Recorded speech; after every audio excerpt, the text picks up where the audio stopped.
Question है अपने पास में, two artificial satellites of masses m1 and m2 are moving with speeds v1 and v2 in orbits of radius r1 and r2 respectively. If r1 is greater than two r2 then which of the following statement is true. देखिए question में अपने से क्या बोलना चाह रहे हैं कि दो आर्टिफिशियल सैटेलाइट हैं, एक का मास है m1 और एक का मास है हमारे पास में m2. ठीक है, दो अलग अलग मास दे रखे हैं और दोनों v1 और v2 स्पीड से r1 और r2 रेडियस में ऑर्बिट कर रहे हैं. जैसे मान लें कि हम लोग ये अर्थ है तो अर्थ का ये मान लीजिए एक ऑर्बिट, दूसरा वाला ऑर्बिट हम लोग ये मान लेते हैं. ठीक है, तो इन्होंने क्या बोला है कि दो ऑर्बिट और दोनों का जो रेडियस है एक का है r1 और एक का है r2, लेकिन जो r1 है वो r2 से बड़ा है. यानी कि यहां से मान लें हम लोग अर्थ के सेंटर से पहला वाला जो रेडियस है ये है r1. ठीक है, और जो दूसरा वाला है वो मान लेते हैं r2. तो r1 जो रेडियस है इसमें जो सैटेलाइट है इसका नाम है m1 और इसकी जो वेलोसिटी है वो है हमारे पास में v1. r2 रेडियस में जो सैटेलाइट है इसका नाम है m2 और इसकी जो वेलोसिटी है वो v2 है. ठीक है, तो इन्होंने ये बोला है कि ये चार ऑप्शन में से कौन सा ऑप्शन करेक्ट होगा. अब सबसे पहले अपने को ये पता होना चाहिए कि जब सैटेलाइट एक ऑर्बिट में मूव करता है तो उसकी ऑर्बिटल वेलोसिटी का फॉर्मूला क्या होता है. तो देखिए जो ऑर्बिटल वेलोसिटी वो होती है हमारे पास में, वो क्या होती है, v is equal to under root gm by r.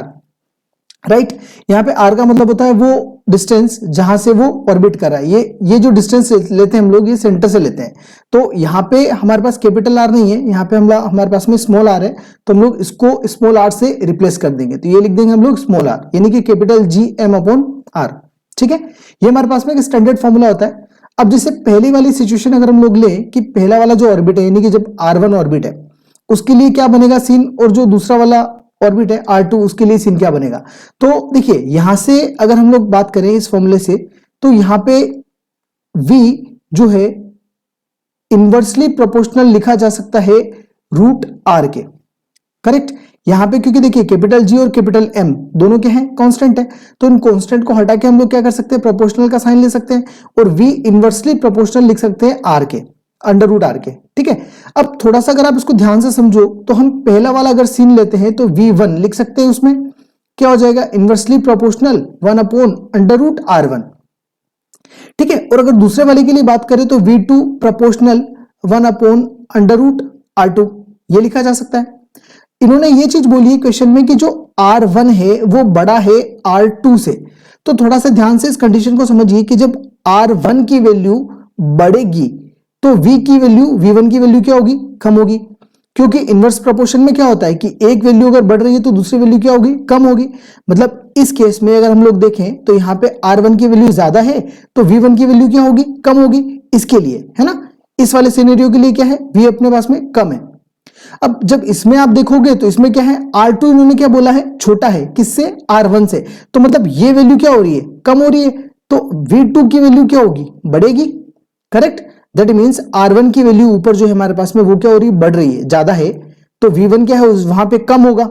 और नीचे वाले सीन में यहाँ पे r2 क्या है, r1 के कंपैरिजन में छोटा है, तो जब ये वैल्यू कम है तो जो v2 होगा वो क्या होगा, ज्यादा होगा.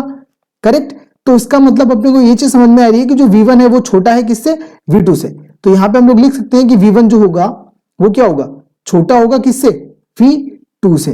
क्लियर है, तो इस रिलेशन से हमें क्या समझ में आ रहा है कि जो v1 है यानी कि जो अपना पहला वाला ऑर्बिट होगा, ठीक है, जहां पे v1 वेलोसिटी है वहां पे वेलोसिटी क्या होगी, कम होगी किससे, v2 से. यानी कि आप ये बोल सकते हो कि जो अर्थ के सेंटर से ज्यादा दूर जैसे जैसे आप जाओगे वैसे वैसे जो वेलोसिटी होगी वो क्या होती जाएगी, कम होगी, और अर्थ के पास वाला जो ऑर्बिट होगा वहां पे वेलोसिटी क्या होगी, ज्यादा होगी. तो इससे एक चीज तो अपने को ये लर्निंग समझ में आती है. और हम अगर अपना आंसर देखें इस क्वेश्चन के लिए तो वो कौन सा होगा, थर्ड ऑप्शन. ठीक है, तो third is the correct answer. Okay.